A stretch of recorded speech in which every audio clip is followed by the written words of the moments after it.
O caso da Bruna é o clássico da violência doméstica.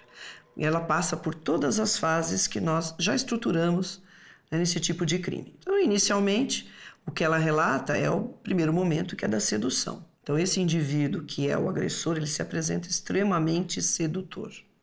Quando ele percebe que a vítima já está totalmente seduzida, apaixonada por ele, ele começa a se mostrar vagarosamente.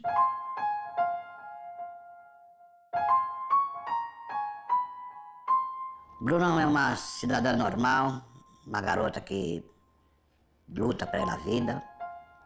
Infelizmente ela ficou com sequelas, mas sei que ela é de família, uma índole perfeita, sabe? Infelizmente ela passou por esse momento insalubre, não muito saudável da vida, apenas por um relacionamento que havia terminado, mas a pessoa lá, o autor, não aceitava muito a situação. E para viver numa vida assim, ela preferiu sair. Mas quando saiu, ela teve essa dívida dessa vida nossa que é tão cheia de dissabores. Ela é uma moça muito bonita, trabalhava, uma vida ativa, trabalhava em loja no shopping. Era uma moça que tinha uma vida normal dentro daquela idade que ela tinha.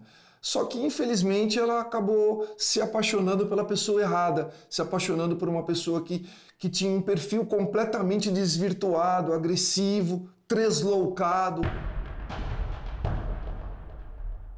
Eu fiquei 3 anos com ele. Porém, no início, ele era uma pessoa muito gente boa, muito tranquila. E aí, quando ele viu que eu estava completamente envolvida, foi a hora que ele começou a mostrar quem ele era de verdade. E para a mulher é muito difícil se distanciar, né? A gente sempre acredita que a pessoa vai mudar, que ela vai melhorar, e não é bem assim. Eu pensava exatamente a minha vida como ele queria. Então, eu vivia a vida dele. Primeiro, é uma violência psicológica, que às vezes a mulher não percebe. Ele passa, aos poucos, a isolá-la da família, a isolá-la dos amigos, a comentar a respeito das roupas que ela veste ou de como ela está, a humilhá-la, quando vão sair de casa. Começa a criar problemas com relação ao trabalho que ela desenvolve. Então, a mulher dificilmente consegue se manter profissionalmente ou trabalhando em algum lugar, porque sempre ele vai encontrar algum problema com relação a isso. Dessa violência psicológica, que a mulher, em geral, não percebe ou percebe e acha que isso vai ser alterado, passa-se para a violência física efetiva. Então, de início, é um empurrão, é um tapa no rosto, e aí ele volta atrás. Não era isso que eu queria fazer, eu perdi a razão, foi um ato impulsivo. E é muito interessante, porque ele joga a responsabilidade no comportamento da mulher. Então, você me provocou, o teu comportamento é que me levou a fazer isto com você, porque eu gosto demais de você, porque eu tenho ciúmes. E a mulher se deixa levar por isso, até que as agressões assumem um grau que pode levar à morte. Eu trabalhava numa loja de joias e eu saía 10 horas e ele ia me buscar todo dia. Ele ia me levar e ele ia me buscar todo dia. Ele era muito controlador. E aí, 5 para as 10, entrou uma cliente na loja e eu tinha que dar atendimento. Pois quando foi 10h40 a cliente saiu, ele já estava lá fora da loja fazendo muito escândalo. Então ele tinha um controle do meu psicológico muito grande, ele manipulava as coisas. É o momento em que a mulher tem que ter a percepção de cortar essa relação com esse homem, para que não passe esse casal para a segunda etapa. Nesse segundo momento, a mulher ela é sim vítima efetiva da violência. Ela é agredida, às vezes numa intensidade não tão grande, mas na maioria das vezes, numa intensidade que acaba gerando um prejuízo muito grande para a integridade física. A terceira etapa é a chamada fase da lua de mel. O homem, ele acaba assumindo uma postura que não é aquela da fase anterior, ele ao contrário, ele se mostra carinhoso, ele acaba fazendo uma manifestação de arrependimento, ele acaba transformando aquela relação no que poderia ser de melhor, a mulher começa a criar expectativas de que possa vir a manter o relacionamento, ela tem o desejo de salvar, talvez até por conta de uma ligação emocional, afetiva até, o homem acaba se comprometendo a não mais realizar gestos agressivos, acaba se comprometendo a fazer terapia, a entrar para uma igreja, a parar de beber, a parar de consumir drogas. Fala que ela é a mulher da vida dele, que houve uma manifestação pontual, que isso não vai voltar a acontecer, e a mulher acaba acreditando nessa história e acaba sucumbindo, voltando a se relacionar com o agressor. E aí nós temos a quarta fase, que volta aquele perfil agressivo a se aflorar. E esse perfil acaba se manifestando em um grau de violência maior do que foi o primeiro. E assim se fecha o ciclo de violência da mulher. Às vezes, a mulher acreditando que pudesse ter um relacionamento salvo, acreditando naquela manifestação de arrependimento. No caso da Bruna, esses 4 momentos estão muito claros. É muito interessante. Os estudos recentes com relação à violência doméstica têm encontrado um tipo de personalidade recorrente, que é a borderline. É o indivíduo que ele está na borda, no limite, na divisão entre a neurose e a psicose. Então são pessoas extremamente impulsivas, não conseguem controlar a agressividade e essa personalidade ela vai aflorar justamente nos relacionamentos afetivos. E é evidente que uma pessoa que é manipuladora, que tem essas características, ela vai se envolver com uma pessoa que seja manipulável. Então não são todas as mulheres. Ele percebe aquela mulher que vai ceder. Então é muito recorrente. Agora nós temos casos também de personalidades psicopatas. Ele não se envolve, o psicopata já tem uma diferenciação. Todos os sentimentos dele são extremamente superficiais. Então ele não se envolve verdadeiramente com a pessoa. Ele se envolve porque ele tem um objetivo. Ou ele quer usar essa pessoa para conseguir alguma coisa para ele. O borderline, ele se envolve efetivamente com as pessoas, mas é um envolvimento doentio.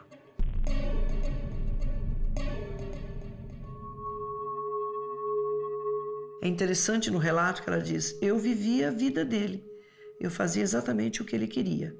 Até que as agressões físicas começaram a ficar mais pesadas, a ponto dela realmente perceber isso e se afastar. Então houve esse rompimento. Ela foi agredida, ela chega a procurar a polícia, houve medidas restritivas. Então ela já estava separada dele, mas ela não estava desvinculada totalmente. Eu verifiquei que a Bruna já tinha a seu favor, ela como vítima, vários boletins de ocorrência registrados em menos de 1 ano, 2 anos, E a partir daí a gente já começa a já saber mais ou menos como é que foi a ocorrência lá, porque os BOs envolviam violência doméstica, ameaça, agressão. Eu me arrumava, eu me achava bonita, só que ele chegava e falava, meu, você tá horrorosa, você é ridícula, você, pelo amor de Deus. E aí quando a gente chegava ou no barzinho, ou em algum lugar que as pessoas me elogiavam, ele achava que eu tava dando mole, sabe? Sempre era isso. Eu não podia trabalhar em locais que tinham homens, porque ele achava, então você vai conhecer uma pessoa, a gente vai estar brigado. E aí eu falei, João, pelo amor de Deus, não tem nada disso. Então assim, ele tinha muito medo, porque ele era uma pessoa muito traiçoeira. Ele me levava na manha, na conversa.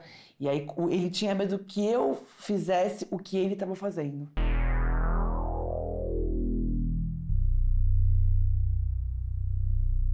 A convivência vai fazê-la entender que elas devem ficar no relacionamento, permanecer ou simplesmente sair.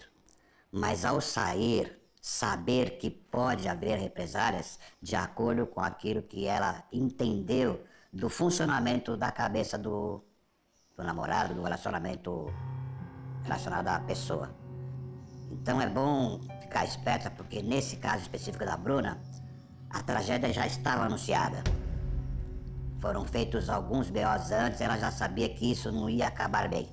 Como infelizmente nunca acaba. O autor se acomete de uma raiva tão grande que ele chega até a dizer: se não ficar comigo, não vai ficar com mais ninguém. Coisa que nós estamos acostumados a ouvir, a saber disso aí. Mas não podemos impedir que A fique com B, B com C, C com D. As pessoas têm que analisar assim: se começou com violência, vai acabar com violência.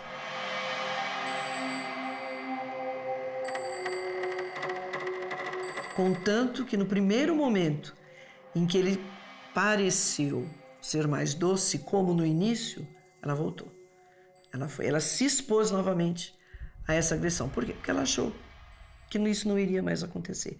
Não obstante todo tipo de agressão que ela tinha sofrido. Veja como a mulher se envolve na situação e não enxerga. Então ela tomou uma atitude realmente, que é muito louvável, se separou, foi à polícia, conseguiu a medida restritiva, mas bastou ele esperar um pouco e voltar com um discurso amoroso, né, ou mais afetivo, que ela achou que não estava mais em perigo e se expôs novamente a uma situação muito pior do que ela já tinha passado.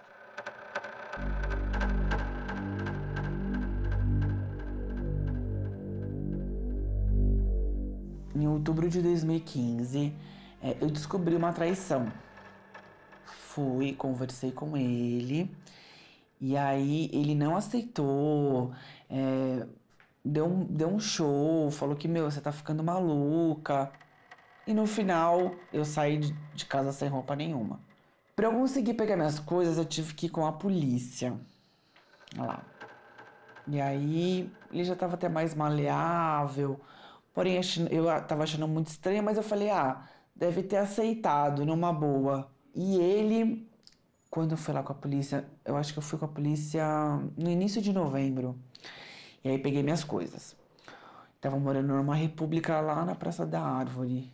Só que ele tinha deixado uma mala minha de roupa escondida lá embaixo, na área de serviço. E eu fui me dar conta disso depois. Que a gente começa a pegar, e mulher é muito apegada às coisas. Eu falei, mas cadê isso? Cadê aquilo? Aí foi onde eu liguei pra ele. Aí ele falou assim pra mim, ficou aqui em casa. Eu falei, mas aonde? Tava lá embaixo, na área de serviço. Eu falei, estranho, né?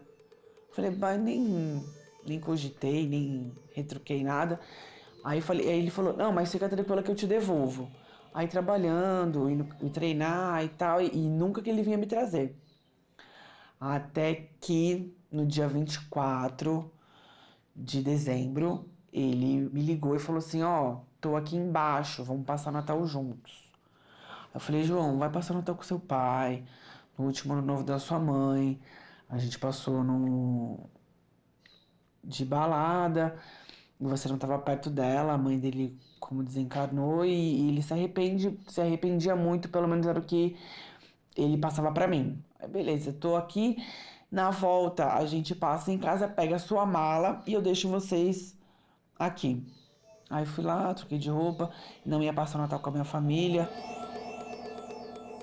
Passamos o Natal numa balada. Quando foi no dia 25, liguei pra minha mãe de noite, dei Feliz Natal pra ela. E aí, quando foi no dia 25, 8 horas da noite, ele falou assim, vamos lá pra casa que a gente vai lá pegar suas coisas. Aí beleza, 8 horas da noite, 7, 8 horas da noite, foi o horário que a gente chegou lá. E aí ele falou assim pra mim, vai lá entrando, eu vou te esperar aqui no carro. Porque a chave lá de baixo ficava em cima da mesa da cozinha. Aí beleza, eu fui e entrei. Quando eu cheguei na cozinha, ele fechou a porta e trancou. E escondeu a chave no bolso. E aí ele começou a me interrogar. Vamos voltar, vamos voltar, vamos voltar. E aí eu falando pra ele, não tem nexo, não tem cabimento, olha o que você fez. E aí quando ele começou a fazer aquele esquema de trocar de lado, me manipular, falando, agora você não quer voltar porque você tem outra pessoa. Eu falei, não tem outra pessoa. Eu terminei porque você me traiu. E aí quando ele viu que essa forma que ele conseguia tudo não deu certo, foi a hora que ele começou a desferir golpes.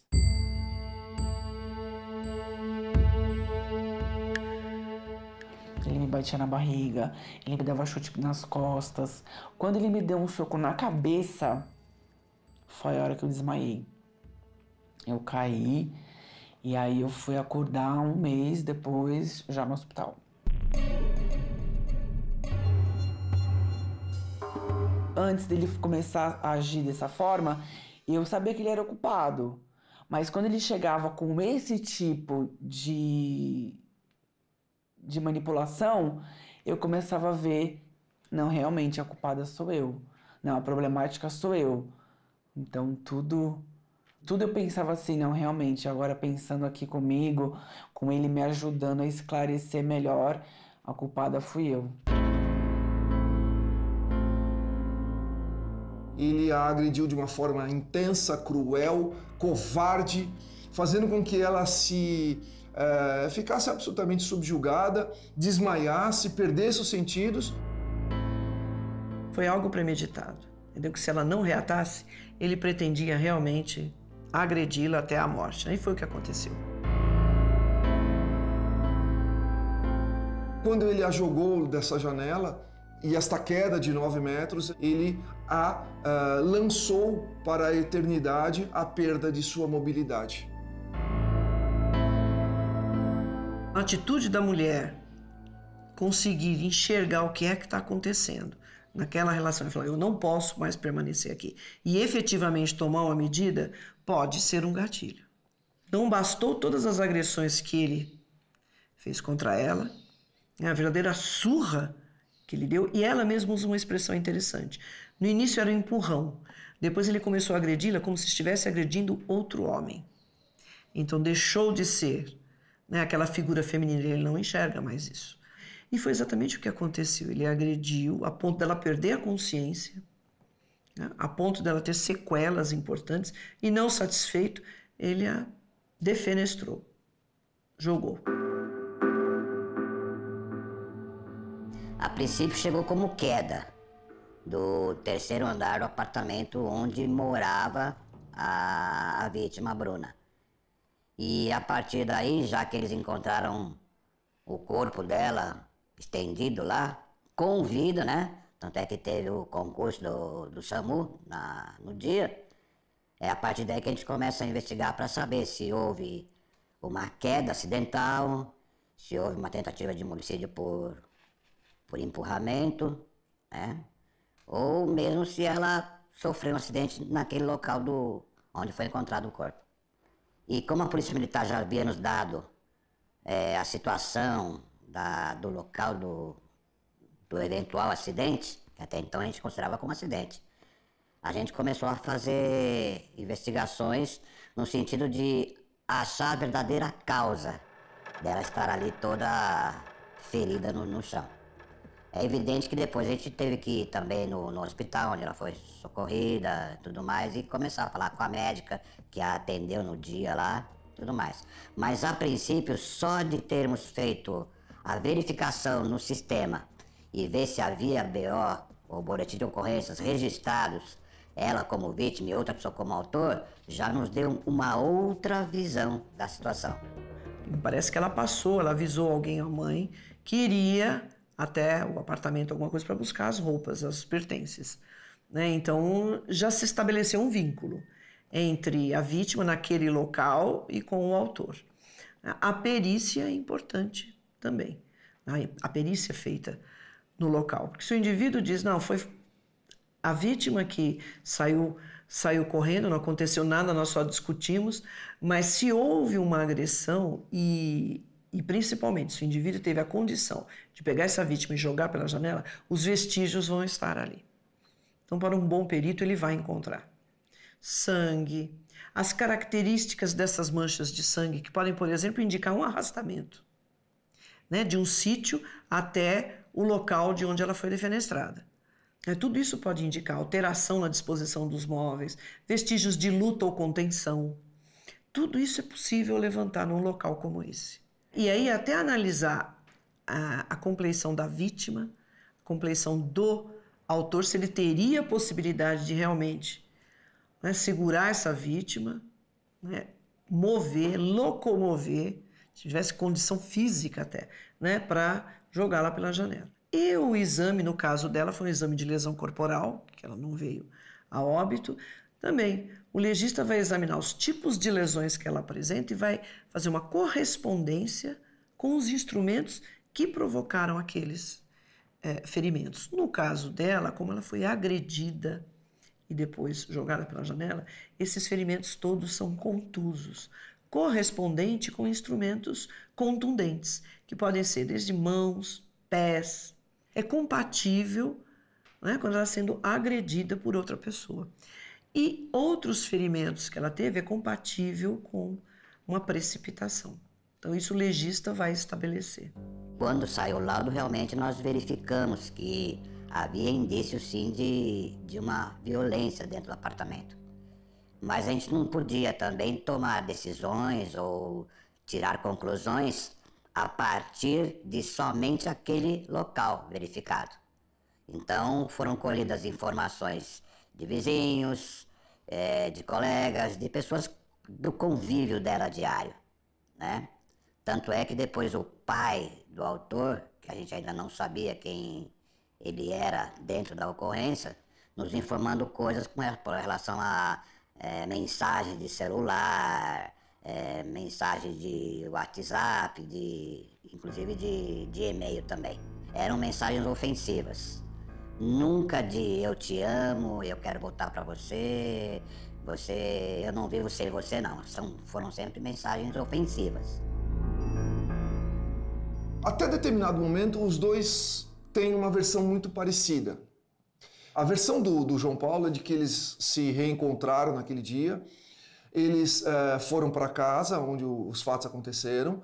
O João Paulo começou a ingerir por muitas horas substância entorpecente, droga, cocaína.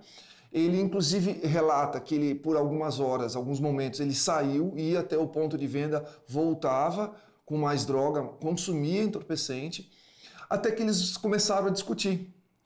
E ele, a partir daí, começou a agredir a Bruna.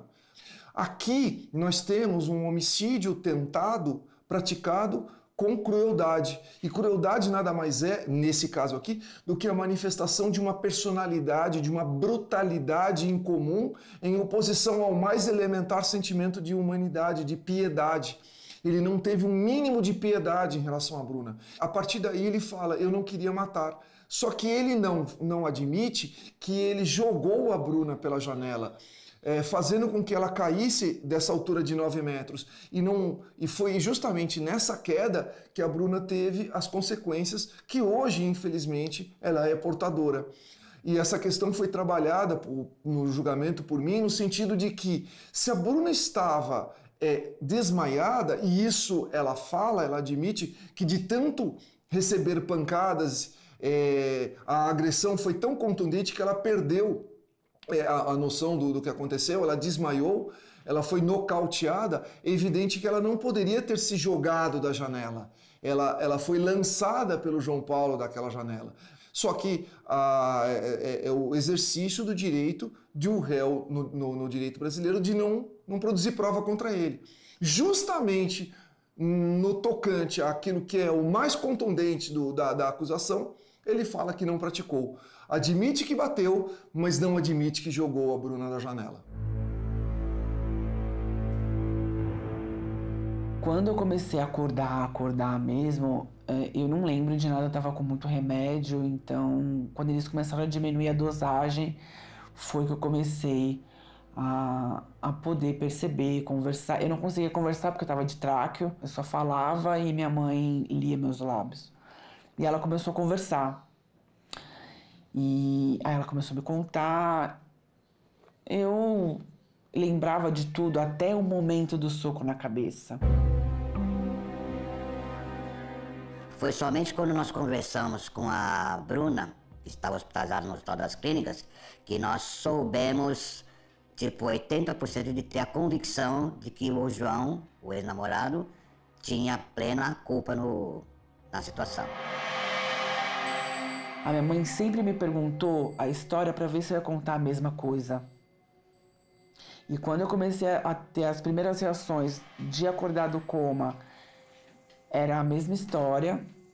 Quando eu já comecei a ficar completamente lúcida, era a mesma história, e assim sucessivamente. E a partir daí o nosso medo e cuidado também foi de ficar atento à situação caso ele retornasse ou aparecesse ou quisesse, por represália, tomar uma atitude mais séria com ela hospitalizada. Porque até então ele estava alegando que eles discutiram e que ela se jogou pela janela. É evidente que se ela volta à consciência, né, então as duas coisas são preocupantes para ele. E muito provavelmente, se ele tivesse chance, ele iria até o hospital para terminar o que ele havia começado. Foi um erro, tanto dele, né, como o meu, não nego. Aí a parcela de culpa não foi só dele, foi 50% dele e 50% meu, mas nada justifica o ato dele querer tirar minha vida, por não querer voltar, por achar que ele é meu dono. Ele tatuou meu nome na cadeia, bem na cabeça, aqui assim, bem grande. E no dia da audiência, ele raspou o cabelo para mostrar que ele estava com a tatuagem. Achando que eu vendo isso, eu ia ficar comovida, porque ele sabia que antigamente ele tinha o controle do meu psicológico. Só que ele viu que não deu certo. Que eu mudei. A partir daí, ele teria fugido, como de fato fugiu mesmo. Aí ele realizou uma ligação para um amigo comum do casal, uma pessoa chamada Tiago, dizendo: eu matei a Bruna. E esse Tiago foi até o imóvel onde ele teria citado que o fato aconteceu e encontrou a Bruna desmaiada, e esse Tiago teria feito com que ela fosse socorrida, teria acionado o socorro, e esse socorro foi extremamente eficaz para que ela eventualmente não morresse. Nós estamos tratando de um feminicídio tentado, uma tentativa de homicídio.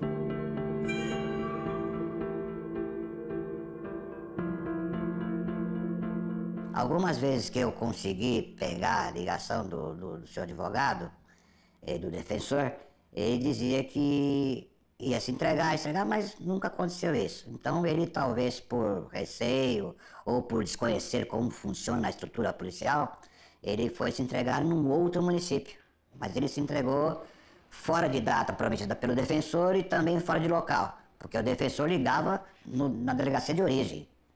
Então, eu acreditava até que ele fosse se entregar, mas sei lá, talvez por receio de alguma represália maior, mas nós tratamos as pessoas lá como indivíduos normais, como cidadãos. Seria feito toda a papelada, toda a polícia judiciária, e ele seria encaminhado para a justiça para pagar o erro.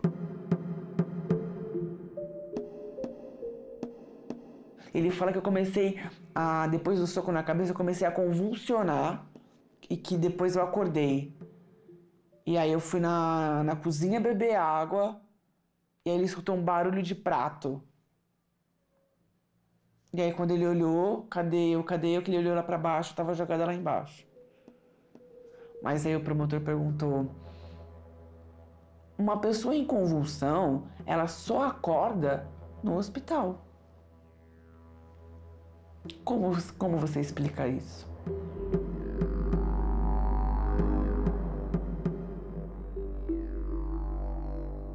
No julgamento, ao contrário do que acontece com a grande maioria dos réus, eu costumo fazer a brincadeira de que réu, no dia do seu julgamento, ele nunca vai mostrar a personalidade que ele tem fora dele. Ele ali quer passar para aquelas pessoas que vão lhe julgar uma imagem de que ele é uma pessoa tranquila, eventualmente se arrependeu do erro que cometeu, de que teria sido provocado pela vítima, que ele não tem um perfil agressivo. Ele ali tem todo o interesse de passar para a pessoa que vai julgá-lo a imagem que não é a própria dele, de simular o seu perfil agressivo. Que o réu no dia do julgamento é como uma noiva no dia do casamento. Todas as noivas são lindas, todas as noivas no dia do seu casamento têm aquela beleza aflorando. E o réu da mesma forma. Eu não vejo o réu manifestar no dia do julgamento aquela personalidade agressiva que ele tem no dia a dia da rua. Aquela personalidade agressiva que fez com que ele cometesse um ato insano quando cometeu o delito. O João Paulo, ao contrário disso, ele no dia do seu julgamento, ele foi o João Paulo de sempre. Ele foi agressivo, a personalidade dele ali ficou exposta, ficou muito clara. Ele olhava para mim com uma raiva, um olho contundente de quem tinha uma ira ali. Isso não é comum. Por mais perigoso que seja o réu, ali ele tem um respeito por aquele ato, por aquela solenidade. É um julgamento formal, é um julgamento dentro de um fórum. Ele está cercado de policiais, há toda aquela estrutura própria de um julgamento. E por mais perigoso que seja o réu, ele respeita aquilo ali. O João Paulo, principalmente no momento da leitura da sentença, que é o ato solene, é a proclamação da condenação, e por conta de ter sido condenado, o juiz ele aplica ali a pena, ele diz qual foi a pena que o réu passará a ser obrigado a cumprir. Ele, naquele momento, ele manifestava uma ira muito grande. Certamente eu ganhei o inimigo nesse julgamento, porque a manifestação de ódio dele era uma coisa que me marcou bastante. Eu fico fazendo essa avaliação com o João Paulo no dia a dia, o que ele era, o que ele praticou, a forma como ele tratou a Bruna ao longo desses anos, desrespeitando-a, agredindo-a.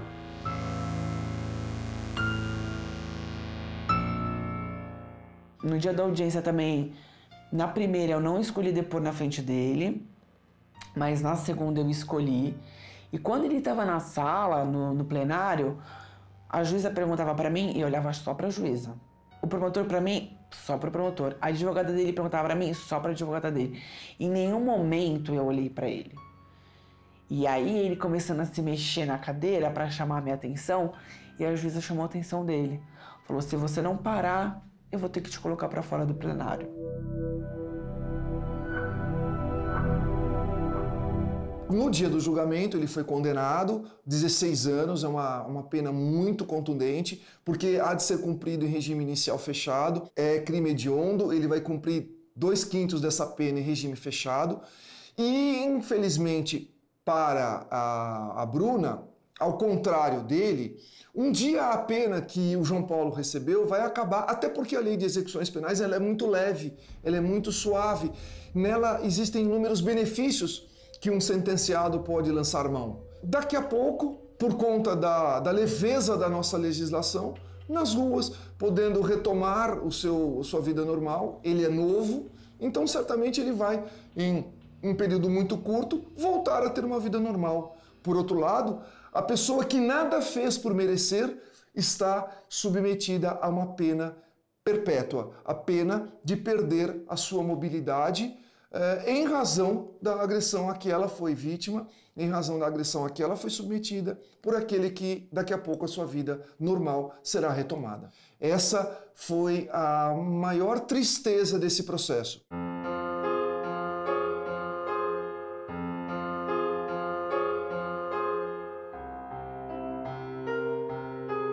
Qual que é a maior lição ou exemplo que você gostaria de dar através da sua história? Escutar sempre. Quem quer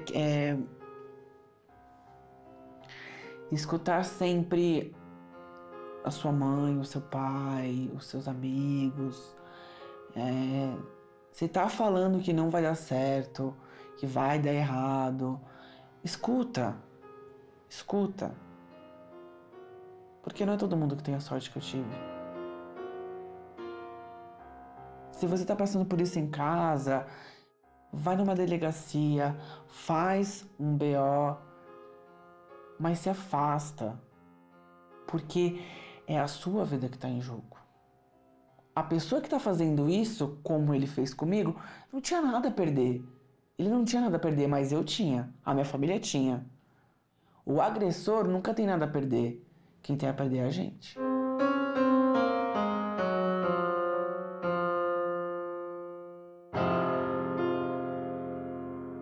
Eu escuto muitos relatos assim. Nossa, meu namorado é muito atencioso, porque ele me passa 15, 20 mensagens no WhatsApp. Ele quer saber se eu estou bem, se eu acordei, com quem que eu estou falando. Quer dizer, isso já é uma forma de controle. Está naquela fase da sedução, mas ele já está mostrando que tipo de relacionamento ela pode esperar com relação a isso. Um relacionamento extremamente controlador. Então é muito comum. É isso que eu escuto na minha lead diária, né, das mulheres. Ele é muito atencioso. O tempo todo ele está comigo, ele quer saber com quem eu estou, ele me passa mensagem, ele me controla pelo Facebook, como se isso fosse positivo. Então é nesse momento que as pessoas têm que ficar atentas e falar: alguma coisa está errada. Ele já está se mostrando que vai ser um relacionamento abusivo e controlador. Mas depende também da convicção da vítima, no caso a mulher, de tomar decisões na hora certa. Do ir ou ficar. Ir embora ou ficar. Isso é muito importante. Eu vivo situações assim diariamente, sabendo dos fatos que aconteceram. Isso aí nós só registramos. Mas quando nós, policiais, ficamos sabendo que houve um homicídio, dói em nós também. Porque é um ser humano e poderia ser da nossa família, poderia ser amigo da gente, como normalmente é, colega conhecido nosso. Então, a lei tá aí. É só eles aprenderem a respeitá-la. Medida protetiva, ela pede, o juiz concede. Será que ele vai respeitar? A mulher, ela pode romper isso, aliás, ela deve romper isso. Violências, dessa ameaça, dessas intimidações, dessas manifestações de um ciúmes exagerado, desproporcional, irracional, que percebam que isso vai se aflorar, isso vai tomar força, isso não tem retorno. A pessoa, ela vai chegar até um determinado momento em que praticará a violência contra ela. E ela tem que, antes que isso aconteça, romper esse ciclo, romper essa realidade. Se inclinar por um outro caminho, tentar restabelecer a sua vida com uma outra pessoa, para que não venha a acontecer com ela o que infelizmente aconteceu com a Bruna. Se de ruim nós temos aqui o resultado dessa agressão que o João Paulo praticou contra a Bruna, podemos tirar daí um exemplo para que as mulheres possam perceber, possam compreender que pode acontecer com ela o que aconteceu com a Bruna.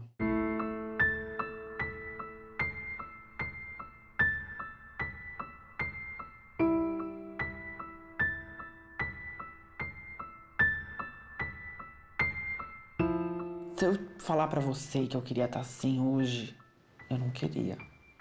Eu vejo com outros olhos, agradeço muito por estar assim, por poder vir e ver como que é viver assim, com deficiência. Sou muito feliz. Hoje a minha vida mudou completamente o foco. Os nossos valores, depois que a gente tem uma experiência de quase morte, muda completamente. Coisas que a gente não valorizava, a gente passa a valorizar. Coisas que eu não dava importância quando eu andava, um domingo almoçar com a minha família, ou ter o meu irmão fazendo lição comigo, meu irmão mais novo. Então isso eu não valorizava antes. E hoje eu dou muito valor. Coisas que se eu hoje andasse, eu não daria. Tenho que agradecer a Deus, mostrar para minha família que sempre esteve do meu lado e principalmente a minha mãe que valeu a pena todos os 3 meses que ela foi no hospital ficar comigo, valeu a pena ela ter mudado completamente o estilo de vida dela, o ritmo de vida dela. E a forma que eu tenho de retribuir a cada coisa que eles fizeram por mim e minha mãe vem fazendo até hoje é mostrar minha evolução na minha fisioterapia, na minha reabilitação.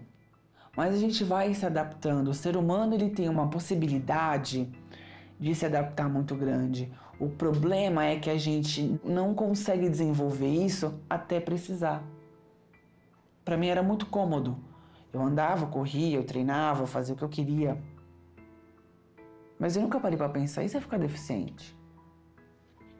Como ninguém para pensar. Mas e aí? E se eu ficar deficiente? E muitas pessoas me falam, porque se eu tivesse passado por tudo isso e além de tudo ficado com cadeirante, eu estaria numa cama. Mas não foi assim que eu reagi.